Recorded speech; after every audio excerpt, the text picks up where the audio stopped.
வணக்கம். இலங்கை செய்திகளுக்காக நான் ஹரிணி. முதலில் தலைப்புச் செய்திகள்.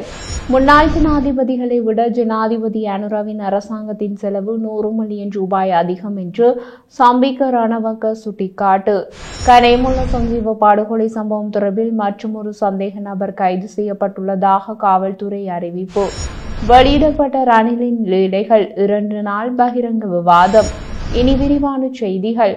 கடந்த 10 ஆண்டுகளில் பல்வேறு அரசாங்கங்களால் நியமிக்கப்பட்ட சுமார் 20 ஜனாதிபதி ஆணைக்குழுக்களின் அறிக்கைகள் இன்னும் செயல்படுத்தப்படாமல் குப்பை தொட்டியில் வீசப்பட்டதாக பேராசிரியர் மற்றும் வழக்கறிஞர் பிரதீபா மகாநாம ஹேவா தெரிவித்தார். போதுமான ஆதாரங்கள் இருந்தால் அந்த குழுவின் பரிந்துரைகளை செயல்படுத்த முடியும் என்றும் கூறினார்.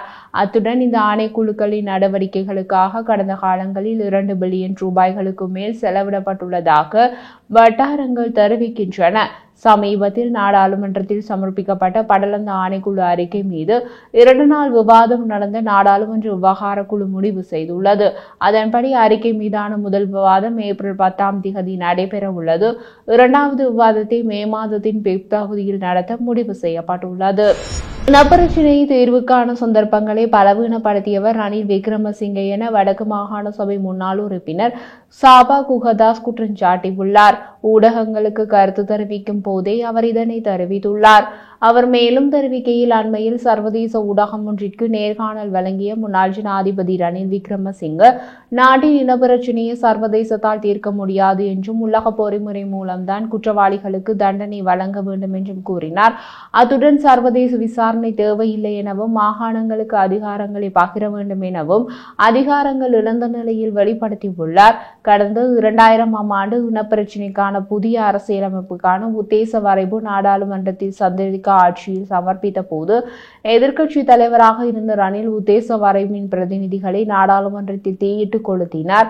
2002ஆம் ஆண்டு சமாதான உடன்படிக்கையில் விடுதலை புலிகளுடன் சர்வதேச மத்தியஸ்தருடன் கையொப்பமிட்ட ரணில் விக்ரமசிங்கே எதிர்த்தரப்பை உடைத்து பலவீனப்படுத்தி மஹிந்த ராஜபக்ச அரசு முள்ளிவாய்க்கால் இனப்படுகொலை ஒன்றை அரங்கேற்றுவதற்கு எதிர்க்கட்சி தலைவராக இருந்து பூரண ஆதரவு வழங்கினார்.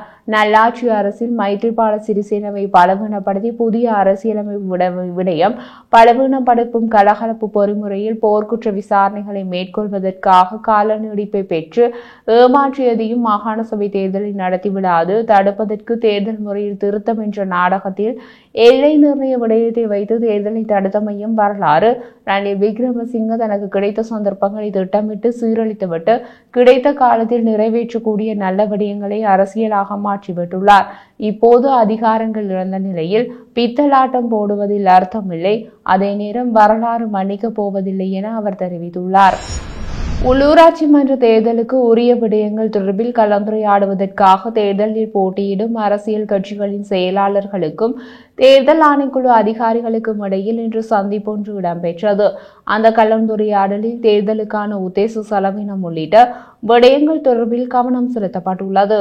அத்துடன் இம்முறை உள்ளூராட்சி மன்ற தேர்தல் தொடர்பான முறைப்பாடுகளை சமர்ப்பிப்பதற்காக தேர்தல் விசாரணை பிரிவு ஒன்றை ஸ்தாபிக்க உள்ளதாக தேர்தல்கள் ஆணைக்குழு தலைவர் RML ரத்நாயக்க தெரிவித்துள்ளார்.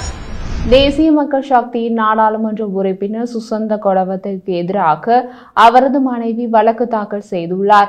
நாடாளுமன்ற உறுப்பினர் சுசந்த தொடவத்தை அவரது மனைவிக்கு சொந்தமான சொகுசு பிராடோ வாகனம் ஒன்றை பலவந்தமாக எடுத்து சென்று பயன்படுத்துவதாக முன்னதாக புளியந்தலை போலீசில் முறைப்பாடு செய்யப்பட்டிருந்தது. அதனுடன் குறித்த முறைப்பாடு தொடர்பில் போலீசார் உரிய விசாரணைகளை மேற்கொள்ளவில்லை என்று சுசந்த தொடவத்தையின் மனைவி போலீஸ் மா அதிபரிடம் முறையிட்டுள்ள நிலையில் தற்போது குறித்த முறைப்பாடு தொடர்பில் கொழும்பு மாவட்ட பிரதி போலீஸ் மா அதிபர் கண்காணிப்பில் விசாரணைகள் முன்னெடுக்கப்பட்டுள்ளன. அத்துடன் சுசந்த தொடவத்தைக்கும் தேசிய மக்கள் சக்தியின் பெண் நாடாளுமன்ற உறுப்பினர் ஒருவருக்கும் தகாத உறவு இருப்பதாக தெரிவித்து சுசந்த தொடவத்தையின் மனைவி விவாகரத்து வழக்கு தொடர்ந்துள்ளார். அதே நேரம் சுசந்த தொடவத்தை வேறொரு பெண்ணுடன் காதல் தொடர்பை ஏற்படுத்திக் கொண்டு வெகு விரைவில் இங்கிலாந்தில் குடியேறும் செயற்பாடுகளை மேற்கொண்டுள்ளதாகவும் அவர் குற்றம் சாட்டியுள்ளார். முன்னாள் ஜனாதிபதிகளான மஹிந்த ராஜபக்ஷ மற்றும் ரணில் விக்ரமசிங்கவின் அரசாங்கங்களை விட ஜனாதிபதி அனுரகுமாரவின் அரசாங்கத்தின் செலவு 100 மில்லியன் ரூபாய்கள் அதிகம் என்று முன்னாள் நாடாளுமன்ற உறுப்பினர் சம்பிக்க ரணவக்க தெரிவித்துள்ளார். பெரிய வாகன அணிவகுப்புகள் இருக்காது என்றும் நாடாளுமன்றத்திலிருந்து உணவு எடுத்துக்கொள்ள மாட்டோம் என்றும் அவர் கூறினாலும் சில அரசியல்வாதிகளின் போலியான சிக்கனத்தின் மூலம் முன்பை விட அதிக செலவுகள் செய்யப்பட்டுள்ளதாக அவர் கூறினார். எதிர்வரும் உள்ளூராட்சி மன்ற தேர்தலுக்காக நடைபெற்ற பொதுக்கூட்டத்தில் அவர் இவ்வாறு கூறினார். ஜனாதிபதி சமீபத்தில் கேண்டியில் உள்ள தலதா மாளிகைக்கு விஜயம் செய்த போது அவருடன் ஒரே ஒரு துணை வாகனம் மட்டுமே சென்றதாக ஊடகங்கள் காட்டின.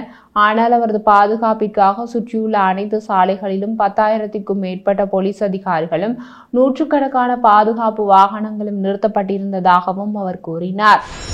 வவுனியா சிறைச்சாலையில் தடுத்து வைக்கப்பட்டிருந்த நபர் ஒருவர் இன்று தப்பி ஓடியுள்ளதாக போலீசார் தெரிவித்துள்ளனர். வவுனியாவில் இடம்பெற்ற திருட்டு சம்பவம் ஒன்றில் வவுனியா போலீசாரால் கைது செய்யப்பட்டு நீதிமன்றத்தில் முற்படுத்தப்பட்ட நிலையில் சந்தேக நபருக்கு விளக்கமறியல் வழங்கப்பட்டது.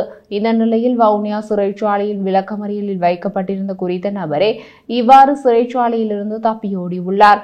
தப்பியோடிய நபரை கைது செய்வதற்கான நடவடிக்கைகளை வவுனியா சிறைச்சாலை அதிகாரிகள் மற்றும் வவுனியா போலீசார் ஆகியோர் மேற்கொண்டு வருகின்றனர். பிரபல பாதாள உலக கும்பல் புள்ளியான கனேமுல்ல சஞ்சீவ படுகொலை சம்பவம் தொடர்பில் மற்றும் ஒரு சந்தேக நபர் கைது செய்யப்பட்டுள்ளார். இந்த கைது நடவடிக்கையானது இன்றைய தினம் மேற்கொள்ளப்பட்டுள்ளது.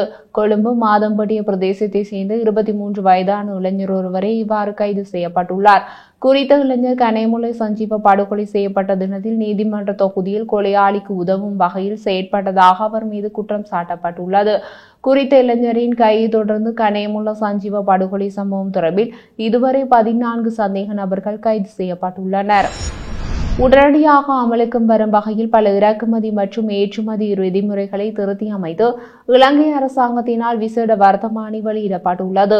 திருத்தப்பட்ட விதிமுறைகள் 2025ஆம் ஆண்டின் 2ஆம் இலக்கு இறக்குமதி மற்றும் ஏற்றுமதி கட்டுப்பாட்டு விதிமுறைகளின் கீழ் இயற்றப்பட்டது. மிகவும் குறிப்பிடத்தக்க மாற்றம் அனைத்து நாடுகளிலிருந்தும் இறக்குமதி செய்யப்படும் வாகனங்களுக்கான BW ஆய்வு சான்றிதழ்களை அனுமதிக்கிறது. இது நாட்டின் வர்த்தக கொள்கையில் ஒரு முக்கிய மாற்றத்தை குறிக்கிறது.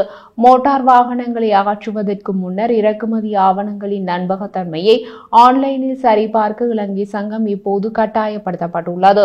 உரிமம் பெற்ற வங்கிகளால் அங்கீகரிக்கப்பட்ட அனைத்து ஆவணங்களும் ஆன்லைன் சரிபார்ப்புக்கு உட்படுத்தப்படுவதை இலங்கை சுங்க பணிப்பாளர் நாயகம் உறுதிப்படுத்த வேண்டும். இந்த நடவடிக்கை வர்த்தக ஆவணங்களின் ஒருமைப்பாட்டை வலுப்படுத்துவதையும் சுங்க அனுமதியில் ஏற்படும் தாமதங்களை குறைப்பதையும் நோக்கமாக கொண்டுள்ளது. BV இன்ஃபெக்ஷன் சான்றிதழ்கள் இப்போது அனைத்து நாடுகளிலிருந்தும் வாகன இறக்குமதிகளுக்கு ஏற்றுக்கொள்ளப்படும். இந்த மாற்றம் இறக்குமதி செயல்முறையை எளிதாக்கும், அதிகாரத்துவ தடைகளை குறைக்கும் மற்றும் இறக்குமதியாளர்களுக்கு குறைந்த செலவினங்களை குறைக்கும் என எதிர்பார்க்கப்படுகிறது. BV சான்றிதழ்களை ஏற்றுக்கொள்வது தகுதியான வாகனங்களின் வரம்பை விரிவுபடுத்துகிறது மற்றும் குறிப்பிட்ட நாடு சான்றிதழ்களை சார்ந்திருப்பதை குறைக்கிறது. இந்த நிகழ்வு தன்மையானது பரந்தளவிலான சந்தைகள் மற்றும் சப்ளையர்களுக்கான அணுகலை வழங்குவதன் மூலம் வணிகங்களுக்கு பயணிகளுக்கும் ஏற்படுத்தப்படுகிறது. ஏற்றுமதியாளர்களுக்கு ஆன்லைன் ஆவண சரிபார்ப்புக்கு முக்கியத்துவம் கொடுப்பது, சுங்க செயல்முறைகளை விரைவுபடுத்துவது, திரும்ப பெறுவது, நேரத்தை குறைக்கவும் ஒட்டுமொத்த வர்த்தக திறனை மேம்படுத்தவும் வாய்ப்புள்ளது.